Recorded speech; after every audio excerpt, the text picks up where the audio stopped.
নমস্কাৰ জ্ঞাপন কৰিলোঁ সকলোকে। আজি এনেকুৱা এটা ঔষধি গুণসম্পন্ন খাদ্যৰ কথা ক'ম। খাদ্য বুলি কৈছোঁ, খাদ্যতে ঔষধ থাকে।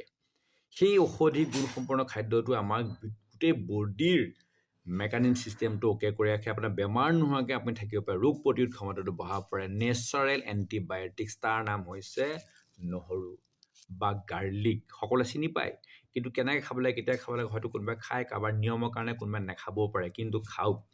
নহৰুৱে আপোনাৰ সকলো বেমাৰৰ মূল কাৰণবিলাক নাইকিয়া কৰি দিয়ে, ইনফেকশ্যন কণ্ট্ৰল কৰি দিয়ে। বৰ্তমান হৈ থকা ফ্লু, চৰ্দি যিবিলাক আমি কৈ আছোঁ, ভাইৰেল ইনফেকশ্যন হওক, বেক্টেৰিয়েল ইনফেকশ্যন হওক বা যিকোনো আপোনাৰ ইনফেকশ্যন নাইকিয়া কৰাত সহায় কৰে। প্ৰথম কথা হৈছে হাৰ্ট ডিজিজ প্ৰিভেণ্ট কৰি ৰাখে। আজিকালি এই সময়ত বৰ্তমান বহুত মানুহ 8 বয়সতে হাৰ্ট ডিজিজ হৈ, হাৰ্ট এটেক হৈ আমাৰ মাজৰ পৰা নাইকিয়া হৈ গৈছে। হাৰ্টৰ ব্লাড চাৰ্কুলেশ্যন ফাষ্ট কৰি দিয়ে, যিটো LDL বেড কোলেষ্ট্ৰল আছে তাক কমাই ৰাখে, হাই প্ৰেছাৰ কণ্ট্ৰল কৰি ৰাখে, ব্লাড ছুগাৰ কণ্ট্ৰলত এই নহৰুৱে সহায় কৰি আছে।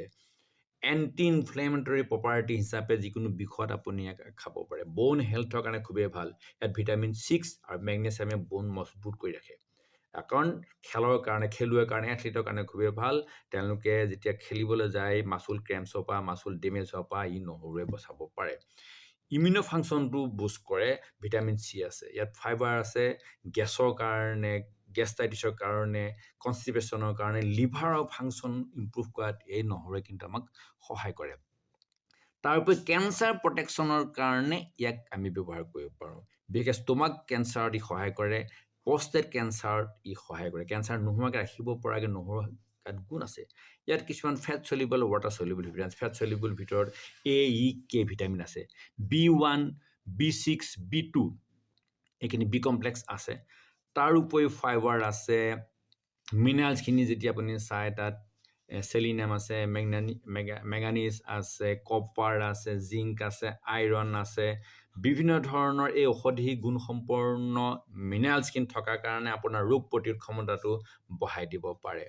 গতিকে চাওক, ইয়াক যেতিয়া আমি দুফুটা ৰাতিপুৱা খাওঁ, ইয়াত থকা বিশেষকৈ ছালফাৰ থকা যিটো এলিচিন আছে, সেই গুণটোৰ কাৰণে আমি যিকোনো সময়ত ৰাতিপুৱাই হওক, গধূলিয়ে হওক, আমি খালী পেটত পাৰিলে দুফুটা নহৰু খাব লাগে। ৰাতিপুৱা যদি খায়, খালী পেটত ভালকৈ নহৰু ধুই আগটো কাটি লৈ পেলাই আপুনি গিলি দিব পাৰে। গিলিলে কি হ'ল, গোন্ধৰ কাৰণে বহুতে নাখায়, গিলিলে সেই গোন্ধটো নাথাকে বা হাৰ্ট বাৰ্ণ নহয়। বহুতে কি হয়, ব্লটিঙৰ কাৰণে নাখায়। কিন্তু তাৰ লগত যদি অকণমান মৌ দি লয়, তাৰ লগত যদি গৰম পানী দি লয়, তাৰ লগত যদি নেমু দি লয় বা অলিভ দি লয়, তেতিয়াহ'লে সেই নহৰুৱে আপোনাক মহৌষধিৰ পৰিণত কৰি দিব। ৰোগ বিভিন্ন ধৰণৰ হৈ থকা বৰ্তমান যিমান হৈ আছে, কেঞ্চাৰৰ পৰা, হাৰ্টৰ পৰা, ডায়েবেটিছৰ পৰা, নাৰ্ভৰ পৰা, ইনছ'মেনিয়াৰ পৰা আদি কৰি বিভিন্ন ডেফিচিয়েঞ্চি